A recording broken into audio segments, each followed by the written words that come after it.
Bonjour, enchantée, comment vous vous appelez? Bonjour, donc je suis Véronique Borde. Est-ce que vous pouvez rapidement vous présenter? Oui, alors je suis professeure des universités en sciences de l'éducation et de la formation à l'université Toulouse-Jean Jaurès. Et donc je fais partie d'un laboratoire de recherche qui s'appelle l'unité mixte de recherche, éducation, formation, travail, savoir. Très intéressant. Et qu'est-ce qui vous a ramené jusqu'ici? Alors Nanterre, c'est une université que je connais puisque j'ai fait mes études ici il y a quelques années, où j'ai eu la chance de suivre des cours et de passer mon doctorat ici. Voilà. Et puis, on m'a demandé de venir participer à cette journée où il est question de jeunesse et de démocratie. Et comme mes sujets de recherche sont autour de la jeunesse, la question de l'engagement, de la participation, de l'éducation, donc voilà, on a fait appel à moi et je suis venue. Et justement, que pensez-vous de cet événement? Est-ce que depuis ce matin, les petites prises de parole de ce matin vous ont-elles plu? Alors, je trouve que c'est vraiment un événement très intéressant parce que d'habitude, quand je suis sollicitée sur des questions de jeunesse, il n'y a pas de jeunes. Ou alors il y a des personnes plus âgées, mais qui disent qu'elles sont jeunes. Voilà. Mais c'est vraiment, ce qui est intéressant, c'est que là, il y a vraiment des jeunes et que les jeunes ont pris en main en fait la journée. Et ça, je trouve ça vraiment intéressant.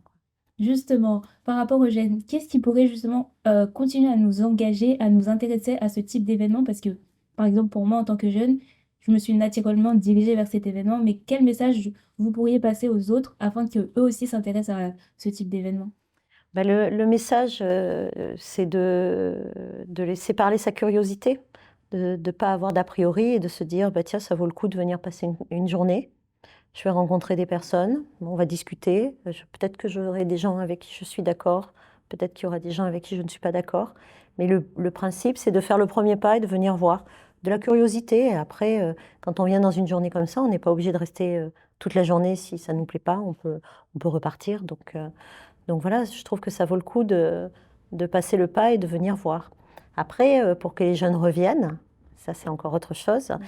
il faut éviter de les mettre dans des situations où on va les instrumentaliser, où on va se servir d'eux, ou alors il faut aussi éviter le fait que ça retombe, c'est-à-dire que ce soit une fois et puis qu'il ne se passe plus rien. Donc il faut que ce genre de journée donne lieu finalement à d'autres choses derrière, d'autres journées, peut-être des actions, etc.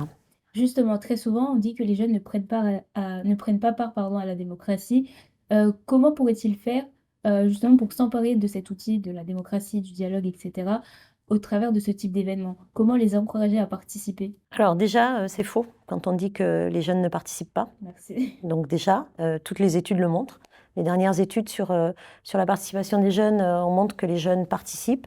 Le problème, c'est que ce sont les adultes qui disent que les jeunes ne participent pas, parce que les adultes ont une représentation de la participation qui n'est pas du tout celle des jeunes. Donc les adultes, les générations précédentes, participer, c'était faire partie d'un parti politique, d'un syndicat. Or, les jeunes, aujourd'hui, ils participent plus du tout de la même façon. Ils participent parce que ça les intéresse, parce qu'il y a un projet, ils ont envie de participer au projet, et puis ensuite, ils vont aller participer à autre chose, etc. Donc, ça donne une impression qu'ils ne s'intéressent pas, qu'ils ne participent pas. Or, c'est faux. Et ils participent, ils sont engagés, ils vont s'engager dans des processus qui vont leur permettre d'aller au bout, finalement, pour défendre leurs valeurs. Donc ça, c'est la première chose. Et la deuxième chose, pour qu'ils participent, il faut leur laisser la place. C'est-à-dire que si on veut vraiment, si les adultes aujourd'hui, dans la société où on est, veulent que les jeunes participent, il faut leur laisser la place. Parce que souvent, on fait participer les jeunes, on leur dit de venir, et puis après, on leur dit, bon, bah, c'est bon, vous pouvez rentrer chez vous. Et les jeunes n'ont pas l'impression de servir à grand-chose. Donc, pour ça, il faut que les adultes acceptent de céder un peu de leur pouvoir, et c'est ça qui est compliqué, Tout à et de fait. céder un peu la place, quoi. Ah oui, vous avez participé à une table ronde ce matin. Quel était le sujet et quel est le message clé et fort qui est ressorti de cette dernière? Alors le sujet, c'était la question de l'engagement, de la participation des jeunes, alors à plusieurs niveaux. Donc on était quatre à intervenir. Et ce qui est intéressant, je trouve, dans l'ensemble de ces quatre interventions, c'est qu'on a eu à la fois, on a eu plusieurs aspects de la jeunesse, voilà. Et on a eu le côté du travail et le côté comment les jeunes sont dans le travail et qu'est-ce que le travail produit dans une société, ou comment des dirigeants se servent du travail dans une société. On a eu la question du handicap et de la prise de la participation, de l'engagement ou de la prise en compte du handicap.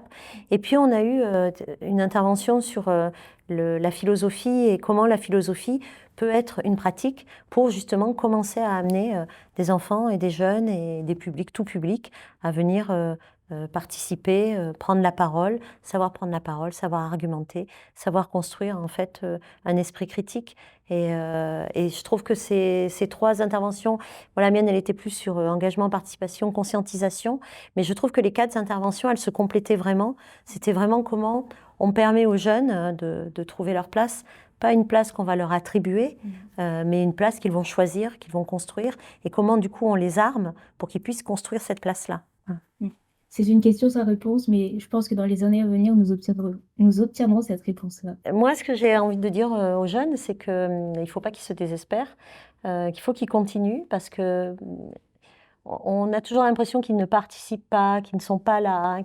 En fait, ils sont là, ils participent d'une autre façon, ils sont engagés dans des associations, etc., dans des processus qui vont leur permettre de changer les choses. S'ils veulent changer les choses, il faut qu'ils continuent, qu'ils persévèrent, qu'ils viennent dans ce genre de journées, qui viennent rencontrer des élus, qui ne s'arrêtent pas quand les portes se ferment. Il ne faut pas qu'ils s'arrêtent, il faut qu'ils continuent.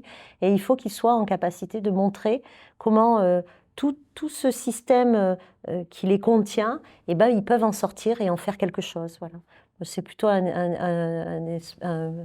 message d'espoir que j'envoie. Moi, j'ai confiance en la jeunesse, donc je m'inquiète pas trop, quoi. Voilà.